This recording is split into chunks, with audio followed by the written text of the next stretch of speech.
Celebrities ice water therapy ചെയ്യുന്നത് നമ്മളെല്ലാവരും കണ്ടിട്ടുണ്ടല്ലേ. പക്ഷേ ഇത് നല്ലതാണോ ചീത്തയാണോ എന്ന് നമ്മളെല്ലാവർക്കും ഡൗട്ടുള്ളൊരു കാര്യമാണ്. പക്ഷേ നിങ്ങൾ പേഴ്സണലി എന്നോട് ചോദിക്കുകയാണെങ്കിൽ ഞാൻ പറയും ഇത് വളരെ നല്ല സാധനമാണ്. പക്ഷേ ഞാൻ പറഞ്ഞ 5 കാര്യങ്ങൾ തീർച്ചയായിട്ടും ശ്രദ്ധിക്കണം.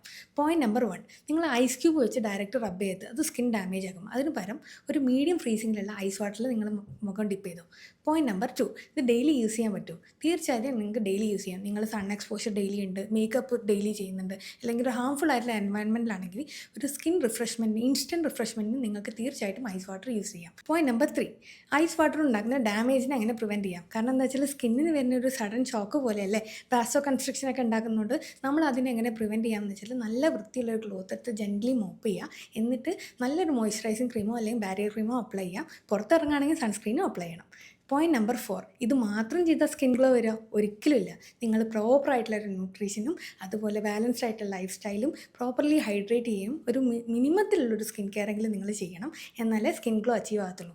പോയിന്റ് നമ്പർ 5, ഇതെല്ലാം എങ്ങനെയാണെന്ന് അറിയണമെങ്കിൽ നിങ്ങൾ തീർച്ചയായിട്ടും എന്നെ ഫോളോ ചെയ്യണം. ഇനി നിങ്ങളെ കൂട്ടത്തിൽ ഒരു തരത്തിലുള്ള സ്കിൻ കെയറും ചെയ്യാണ്ട് സ്കിൻ കെയറിനെ കുറിച്ച് ABCD അറിയാത്ത ഒരാൾക്ക് തീർച്ചയായിട്ടും ഇത് സെൻഡ് ചെയ്തിട്ടുണ്ട്.